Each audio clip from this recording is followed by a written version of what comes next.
Perihal keterangan saksi Richard Eliezer Pudiang Lumiu sebagai pelaku turut serta dalam berkas perkara terpisah, kami akan membahas mengenai peran dari saksi Richard Eliezer Pudiang Lumiu. Sebelum masuk lebih jauh ke dalam pembahasan daya paksa, pembelaan terpaksa melampaui batas dan perintah jabatan, alangkah lebih baiknya lebih dahulu dimulai dengan pembahasan terkait pembagian alasan penghapus pidana agar pembahasan tidak melebar dan lebih mengerucut sehingga mendapatkan analisis yang mendalam terkait potensi penggunaan alasan penghapus pidana yang dapat dipergunakan oleh saksi Richard Eliezer Pudiang Lumiu.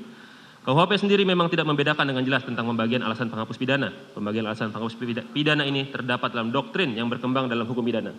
Dari sudut pandang doktrin, alasan penghapus pidana dapat dibagi menjadi dua, yaitu alasan pemaaf dan alasan pembenar. Alasan pemaaf adalah alasan-alasan yang menghapuskan kesalahan pelaku. Oleh karena alasan ini menyangkut tentang kesalahan pelaku, maka alasan penghapus pidana ini berlaku hanya untuk diri pelaku. Sedangkan alasan pembenar adalah alasan-alasan yang menghapus sifat melawan hukum, perbuatan. Oleh karena alasan pembenar menyangkut tentang perbuatan, maka alasan ini berlaku untuk semua orang yang melakukan perbuatan tersebut. Perbedaan ini sebenarnya sangat bermanfaat dan diperlukan atau penting dalam hal terjadinya penyertaan dan keikutsertaan dalam suatu tindak pidana. Dalam hal suatu perbuatan dihalalkan, maka perbuatan itu sendiri tidak dapat dipidana. Mereka yang dengan salah satu cara ikut serta melakukan perbuatan itu, apapun bentuk pernyataannya, dengan beberapa kekecualian juga dihalalkan atau tidak dipidana. Apabila bagi pelaku hanya terdapat alasan pemaaf, maka masih ada kemungkinan bahwa orang yang membujuk, ikut serta melakukan, atau menyuruh melakukan, atau membantu melakukan dapat dipidana. Sedangkan pelaku utamanya tidak dipidana berdasarkan alasan pemaaf. Apabila dikaitkan dengan pembahasan di atas, maka alasan penghapus pidana yang berpotensi digunakan oleh saksi Richard Eliezer Pudiang Lumiu hanyalah alasan pemaaf. Karena dari fakta hukum yang terungkap di persidangan, hanya saksi Richard Eliezer Pudiang Lumiu lah yang nampak seolah-olah memiliki keadaan khusus mengenai dirinya yang dapat dipandang sebagai alasan yang cukup agar terlepas dari delik yang disangkakan kepadanya. Sehingga tidaklah tepat jika menggunakan alasan pembenar kepada saksi Richard Eliezer Pudiang Lumiu sebagai alasan penghapus pidananya. Yang mana apabila dikaitkan dengan pembahasan di atas, konsekuensi yang dari alasan pembenar adalah semua orang, yaitu saksi Ferdi Sambo, saksi Putri Candrawati, saksi Ricky Rizal Wibowo, dan terdakwa Kuat Ma'ruf yang ikut dalam perbuatan tersebut, apapun bentuk penyertaannya, tidak dapat dipidana oleh karena alasan pembenar menghapuskan sifat melawan hukum dari suatu perbuatan tersebut. Adapun yang termasuk dalam alasan pemaaf yang diatur dalam Kitab Undang-Undang Hukum Pidana, yaitu sebagai berikut. Pasal 44 KUHP, perbuatan dilakukan oleh orang yang tidak mampu bertanggung jawab.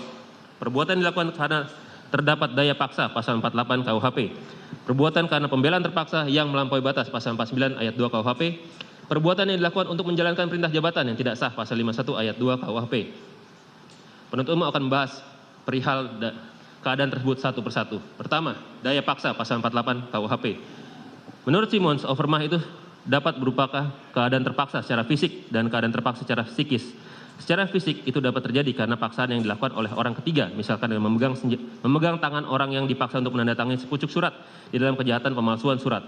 Selanjutnya misalkan dengan dirampasnya kemerdekaan seseorang yang dipanggil sebagai saksi, termasuk pula ke dalam suatu perbuatan yang dilakukan karena terpaksa disebabkan bekerjanya kekuatan alam.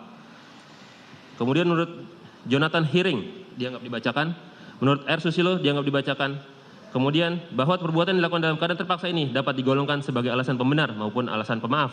Apabila paksaan tersebut merupakan paksaan yang absolut yang datangnya dari luar, bukan dari diri pribadi pelaku sendiri, maka perbuatan tersebut termasuk dalam alasan pembenar. Akan tetapi, apabila paksaan tersebut merupakan paksaan yang relatif yang datangnya dari dalam diri pelaku itu sendiri, maka perbuatan tersebut termasuk dalam alasan pemaaf.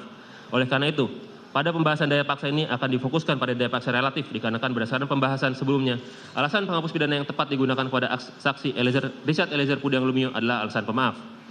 Bahwa berdasarkan jurisprudensi terkait dengan daya paksa, ada dua jurisprudensi dan dianggap dibacakan yang mulia.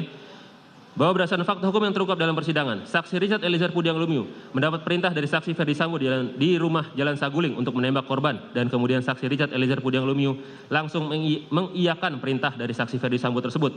Kemudian saksi Richard Eliezer Pudiang Lumiu berangkat bersama rombongan yang baru sampai dari Magelang menuju rumah dinas Jalan Duren 3. Bahwa berdasarkan keterangan saksi Richard Eliezer Pudiang Lumiu, alasan dia mengiyakan perintah tersebut dikarenakan yang bersangkutan berpikir akan bernasib yang sama juga nantinya.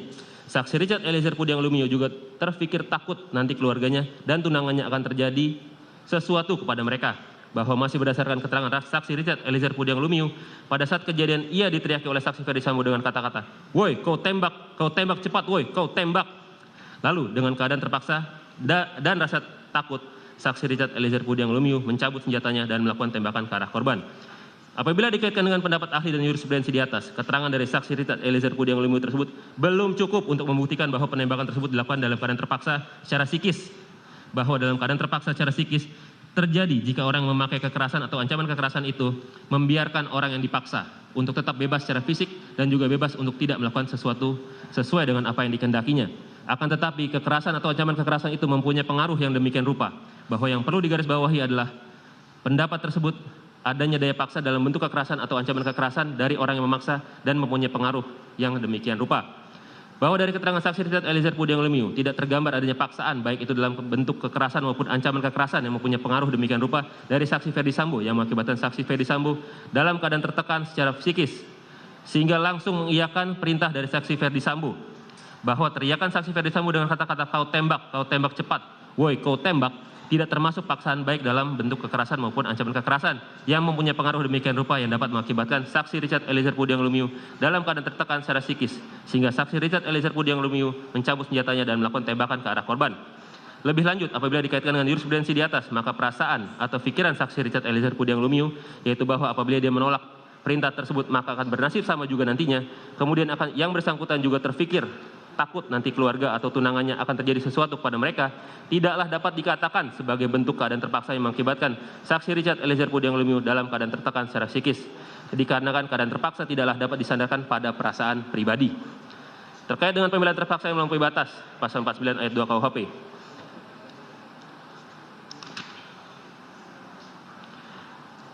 Pasal 5 masih terkait dengan pasal 49 ayat 1 KUHP, akan tetapi pembelaan diri di sini dilakukan sudah melampaui batas-batas yang wajar dalam pembelaan yang terpaksa melampaui batas. Ada dua hal yang harus diperhatikan yaitu dianggap dibacakan yang mulia. Pendapat R. Susilo dianggap dibacakan. Sesungguhnya pembelaan terpaksa melampaui batas sebagaimana diatur dalam pasal 49 ayat 2 KUHP pada pokoknya melanggar azas subsidiaritas dan azas proporsionalitas sebagaimana dipersyaratkan pada pembelaan terpaksa pasal 49 ayat 1 KUHP. Hanya saja pembuatnya tidak dipidana karena dalam keadaan tekanan psikis yang berat.